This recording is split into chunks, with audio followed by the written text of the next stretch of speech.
to a fundamentalist group called the Islamic Forum of Europe.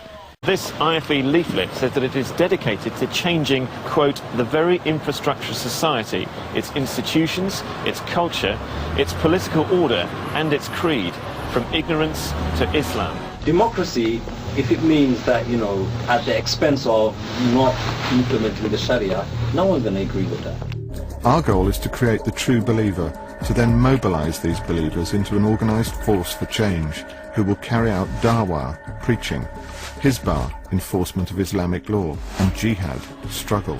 This will lead to social change, and Iqmatuddin. Iqmatuddin is usually translated as an Islamic social, economic and political order. Protecting yourself from all types of haram, music, TV and free mixing with women in that which is not necessary. What exactly do IFE-type Islamists want? What is their agenda? IFE type of Islamists are inspired by a particular brand of Islamism. It believes in creating an Islamic state.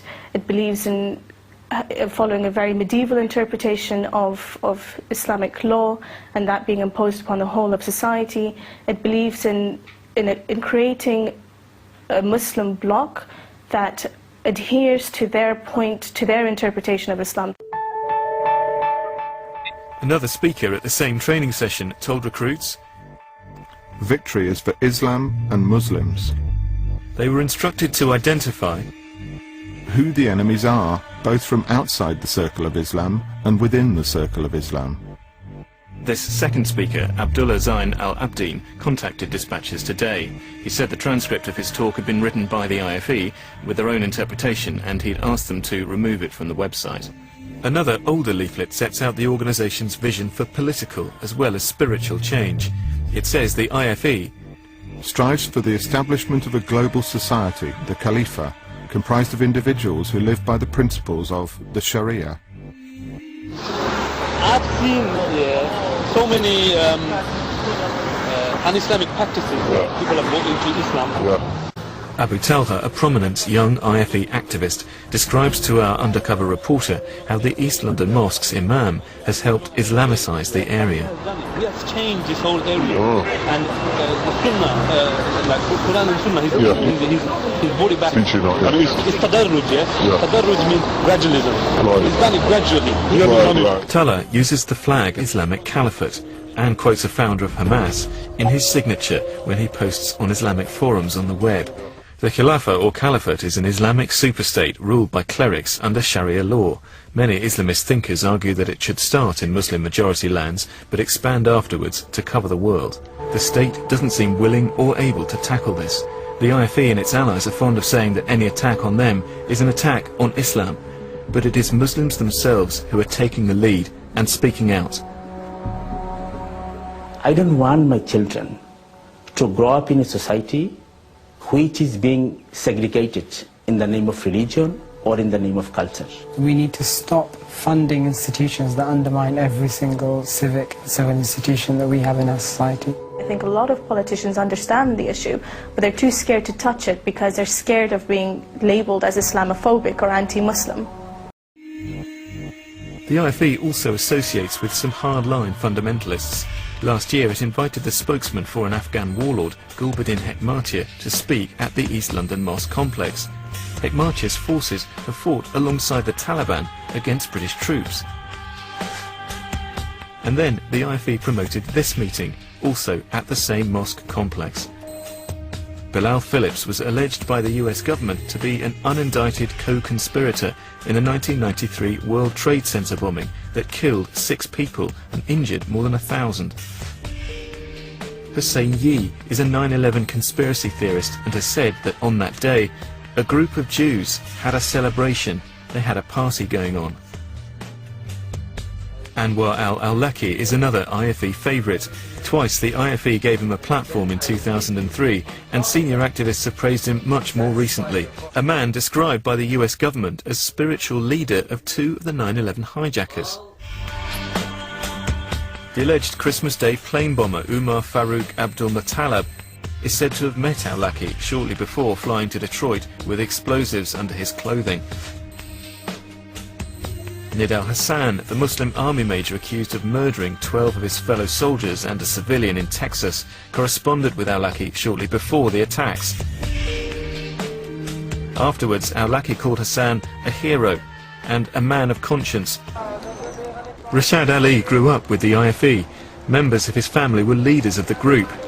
He says the IFE follows Madudi's methods for achieving an Islamic society.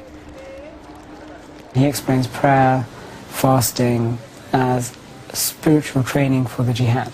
Their perspective is one needs to, well, basically do whatever it takes to achieve that end. I mean, if you have to join a secular party in order to become influential, you even join a secular party to become influential. So you join a secular party with aims actually opposed, perhaps, to that party? And of course. With the intention of what, taking it over? Oh, with the intention of being able to influence the future political agenda. The aim of jihad is to bring down every other government which does not impose Islam or their interpretation of Islam. Dispatches is investigating how the fundamentalist Islamic Forum of Europe, the IFE, is infiltrating British politics. I'm starting here, in the London borough of Tower Hamlets. This is one of Britain's most important boroughs, the seat of its traditional power and also its new financial power. But a new form of power is creeping in here too, organised Islamist fundamentalism. One of the local MPs, Government Minister Jim Fitzpatrick, has seen the IFE begin to put Maududi's theories of changing government and seizing power into practice. They are an ideological organisation. They're not a religious organisation, certainly not exclusively a religious organisation.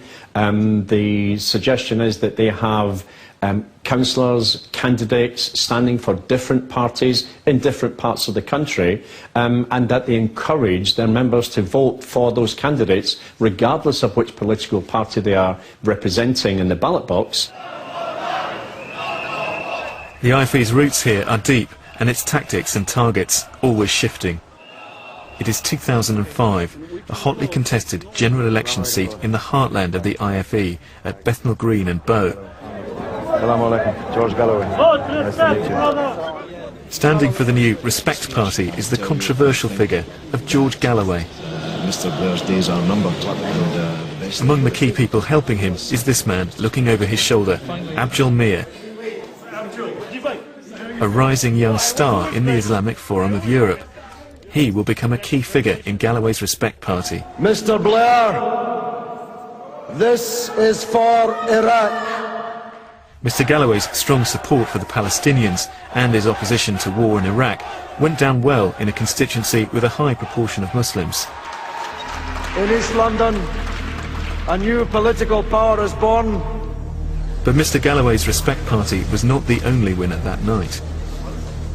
The IFE had scored its first significant political victory. Mr. Galloway himself was in no doubt over the importance of the IFE's role.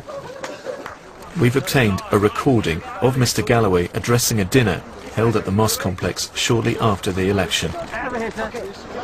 I am indebted more than I can say, more than it would be wise for me to say, to the Islamic Forum of Europe.